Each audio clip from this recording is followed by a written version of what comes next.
Hello friends, welcome back to our channel. మన ఛానల్లోని మాలలు మహర్లు ఒకటేనా అనే వీడియో కింద చాలామంది మిత్రులు కామెంట్ చేస్తున్నారండి. మాలలు మహర్లు వేరు. మహర్లు అనగా మహారాష్ట్రలోని మాదిగలు, వారి యొక్క పని తోలు పని అని చాలామంది తప్పుడు అభిప్రాయంతో ఉన్నారు. అసలు ఈ వీడియో చేయడానికి ప్రధాన ఉద్దేశం అనేది మహర్లు మాలలు ఒకటేనా, లేకపోతే మహర్లు అనగా మాదిగల, దాని వెనకాల ఉన్న అసలు నిజం ఏంటి అని మనం గమనిస్తే, ముందుగా మనం మహర్ల యొక్క చరిత్ర తెలుసుకోవాలి. అసలు ఈ మహర్లు ఎవరు అని మనం ప్రస్తావించినట్లయితే, ఈ మహర్లు అనేవాళ్ళు మహారాష్ట్రాన్ని పాలించిన జాతి. ఇప్పుడు ఈ మహారాష్ట్ర అంటారు కదా, మహారాష్ట్రకి మహర్స్ అనే పేరు నుంచే ఆ రాష్ట్రానికి ఆ పేరు అనేది వచ్చింది.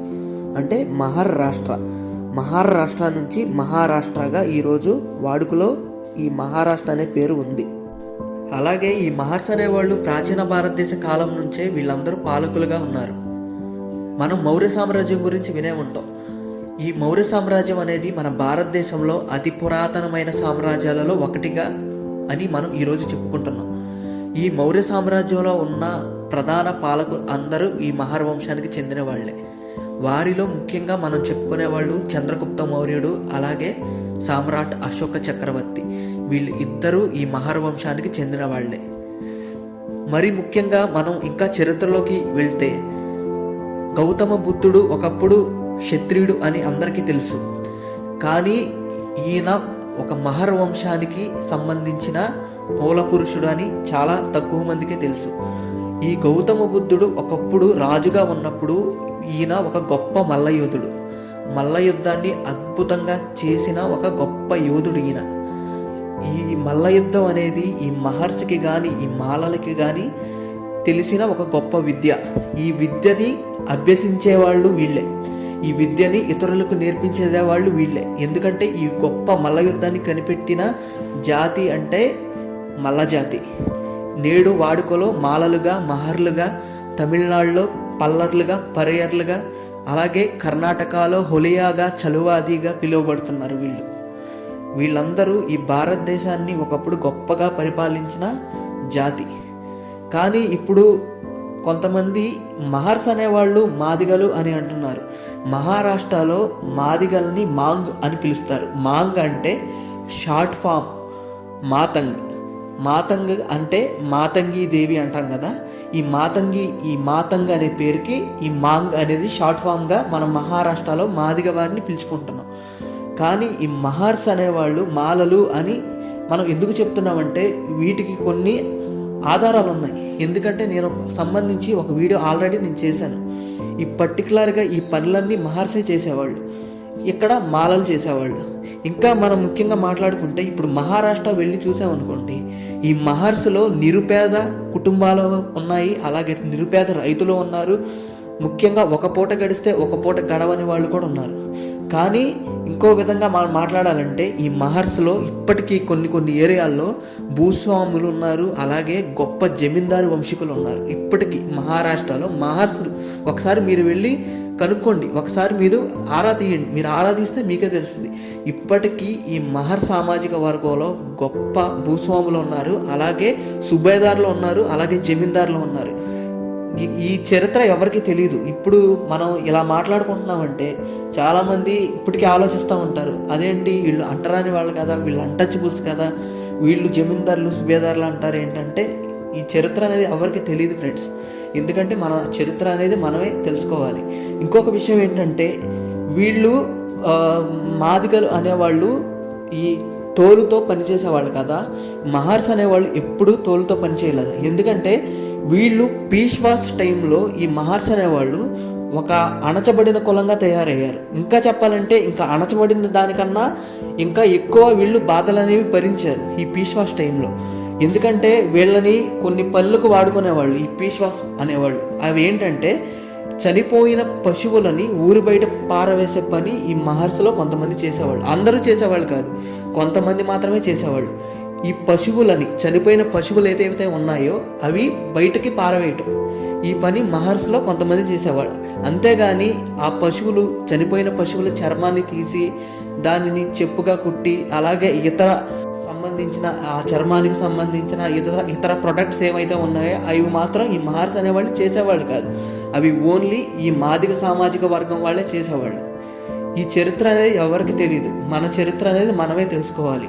అంతేగాని తప్పుడు భావంతో కానీ వేరే కమ్యూనిటీని ఒక కమ్యూనిటీ అని చెప్పుకోవడం కానీ మనకు చరిత్ర అనేది క్లుప్తంగా తెలియాలి. అంతేగాని ఈ వీడియోని ఇంకో విధంగా మాత్రం దయచేసి చూడకండి. అలాగే మన భారతదేశం యొక్క అసలు చరిత్ర ఏమిటి అని మనం తెలుసుకోలేకపోతే సమాజంలో కొన్ని వ్యక్తుల సమూహాల మీద జరిగిన అణచివేతకి మనం ఎటువంటి సమాధానం అనేది చెప్పలేము. ముఖ్యంగా డాక్టర్ బిఆర్ అంబేద్కర్ గారు ఏం చెప్పారంటే, సింహం అనేది తన చరిత్ర తాను తెలుసుకోనంత వరకు వేటగాడు రాసిందే చరిత్ర అవుతుందని డాక్టర్ బిఆర్ అంబేద్కర్ గారు కొన్ని మీటింగ్స్లో చెప్పారు.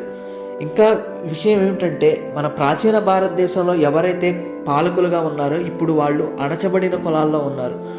ఎస్సీ కమ్యూనిటీస్లో ఉన్నారు, అలాగే బీసీ కమ్యూనిటీస్లో ఉన్నారు. ఇంకా చెప్పాలంటే ఈ ఆర్యులు అనేవాళ్ళు మన భారతదేశానికి రాకముందు చాలామంది ఆర్యులు లేరు అని అంటారు ఫ్రెండ్స్. ఒక్కసారి మీరు నార్త్ ఇండియాని ఏమంటారు అని ఒకసారి మీరు గూగుల్లో సెర్చ్ చేయండి. నార్త్ ఇండియాని ఆర్యవర్తనం అని అంటారు. ఆర్యవర్తనం అంటే ఆర్యులు అనేవాళ్ళు ఆక్రమించిన మొదటి భారతదేశం యొక్క భాగం, అది నార్త్ ఇండియా. దానిని ఇప్పుడు ఆర్యవర్తనం అని పిలుచుకుంటారు.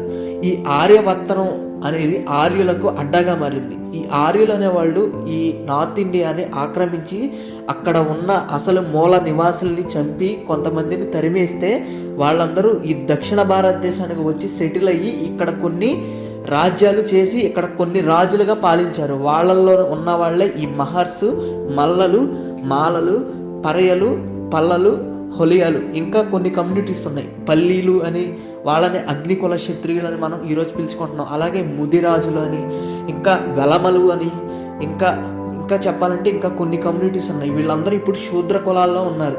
ఇంకా చెప్పాలంటే ఈ ఆర్యులు అనేవాళ్ళు మన భారతీయ ప్రజల యొక్క సాంప్రదాయాలను, సంస్కృతులను ఘోరంగా దెబ్బతీశారు.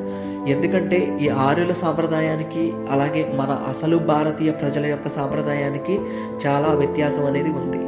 ఎందుకంటే మనం చరిత్రలో చూసుకుంటే మన భారతీయ ప్రజలు యజ్ఞాలు, యాగాలు చేసినట్టు ఎక్కడా మనకి చరిత్రలో అనేది కనబడదు. కానీ ఎప్పుడైతే ఈ ఆర్యులు అనేవాళ్ళు భారతదేశానికి వచ్చారో ఈ యజ్ఞాలు, యాగాలు అనేవి మొదలయ్యాయి. ఇంకా చెప్పాలంటే మన భారతదేశ ప్రజలు అనేవాళ్ళు ఆది హిందువులుగా చెప్పాలి. ఎందుకంటే హిందూ అనే పేరు ఇప్పుడు మతంగా ఉండవచ్చు, కానీ ఈ హిందూ అనేది మతం కానే కాదు. ఈ హిందూ అనేది ఒక జాతి యొక్క పేరు. ఎందుకంటే ఈ హిందూ అనేది అసలు భారతీయ ప్రజల యొక్క సమూహం అని తెలియజేస్తుంది. ఇంకా చెప్పాలంటే మీరు ఆది హిందువులు అని అంటున్నారండి. అసలు ఈ ఆది హిందువులు ఎవరు అని మీరు నన్ను అడిగినట్లయితే, ఆది హిందువులు అనగా అసలు భారతీయులు అని అర్థం. దీని వెనుక ఉన్న అసలు చరిత్ర గురించి మనం పూర్తిగా అధ్యయనం చేసినట్లయితే మనం సింధు నాగరికత చరిత్ర గురించి మనం తెలుసుకోవాల్సి వస్తుంది.